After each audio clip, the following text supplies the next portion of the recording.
Welcome back to Goodnight, Lighthouse. I'm Miss Dorothy, and I'm here to read you another story. And I am so super excited about tonight's book because it comes to me from one of my friends. You know, Miss Dorothy has told you before, my favorite books are the ones that you give me.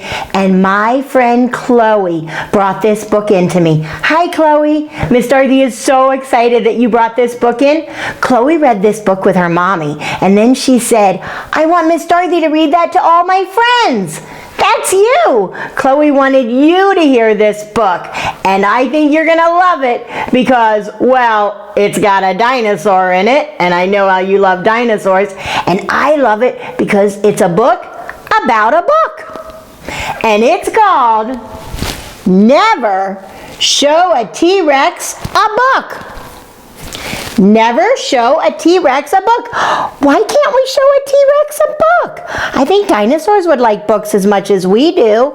I wonder why. Well, there's only one way for us to find out. We're going to have to open this book, get inside, and find out why you should never show a T-Rex a book, and find out why Chloe wanted you to hear this book. So you ready to get inside Chloe's book with Miss Dorothy? Good. I need you to sit up and listen up, because here we go. Never Show a T-Rex a Book.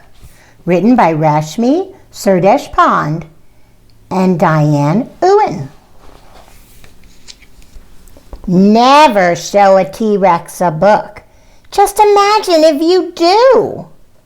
Well, she won't know what to do with it, will she?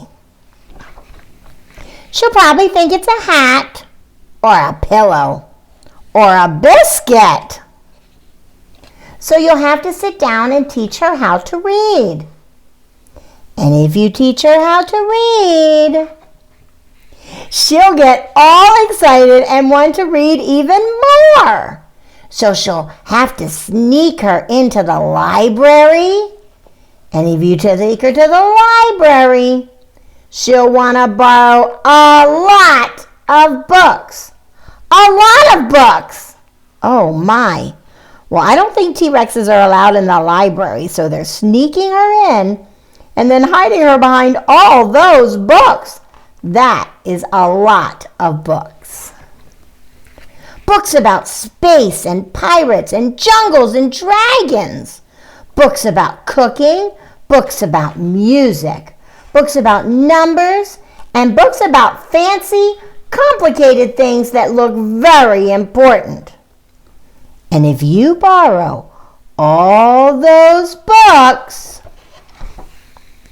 you'll have to hide all of them and the T-Rex in your room so your parents don't find out, or you'll be in big trouble, won't you?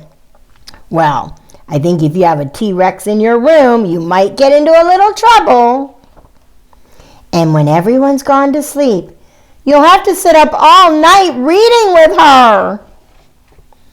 And the next day you'll have to do it all over again. And again. And again. Imagine that. Oh, the poor girl looks so tired. And if you read all those books, you are going to get very, very sleepy. And she is going to become very, very clever.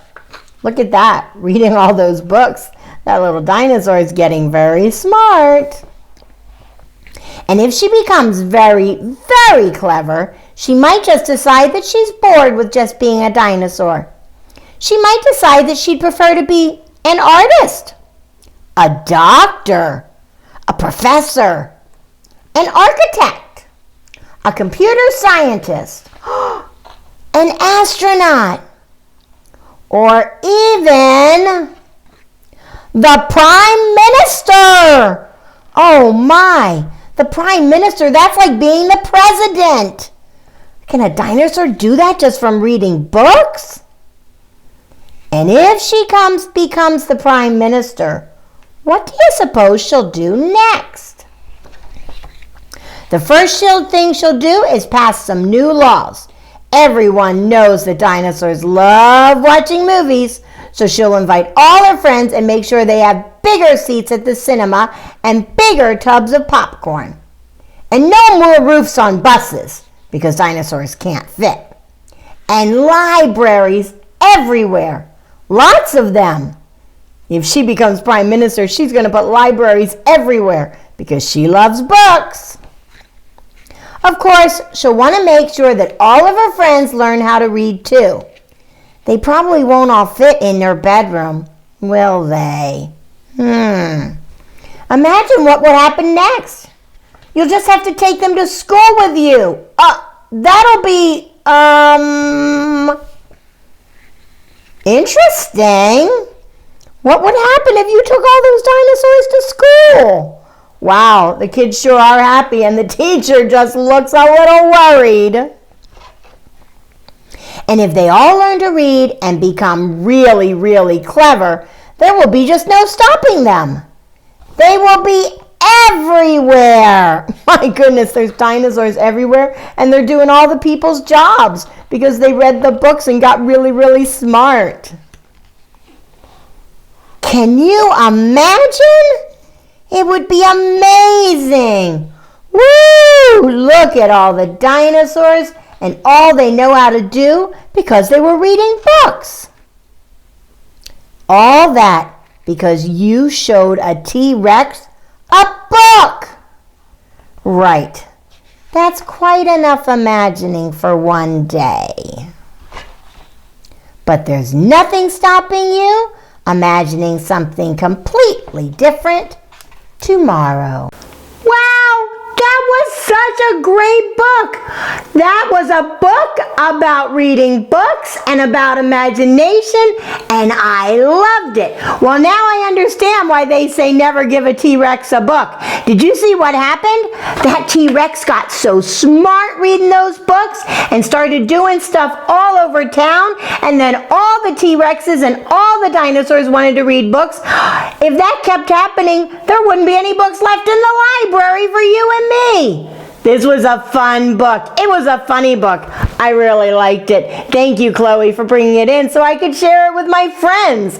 You know what? Miss Dorothy has been telling you for a long time how great books are, how you can go on adventures in books, use your imagination, and learn things and become really, really smart. That's why Miss Dorothy reads to you, and that's why I want you to learn to read so that you can get into books and have fun with your imagination and get really, really smart. So you need to keep reading like Miss Dorothy's going to keep reading, and I'm going to keep reading to you. This was a great book. I'm so glad Chloe brought it in for us. But now it's time for all my little dinosaurs to get off to bed. I need you to get under your covers, get cuddled up, curled up, ready for a really good night's sleep. And tomorrow, when you wake up and you're reading your books and you're using your imagination and you're going on adventures, remember to always do one very important thing that all smart little dinosaurs do. Obey, and obey right away. And then come back and see Miss Dorothy. I'm going to be sitting right here, ready to read another book to you. Bye! Thanks for reading with Miss Dorothy. I hope you enjoyed this book, and I hope you'll come back soon to read another. What's your favorite book? Drop Miss Dorothy a note and let me know. I'll go find it, and I'll read it to you. Be sure to subscribe, like, and share. I'll see you soon.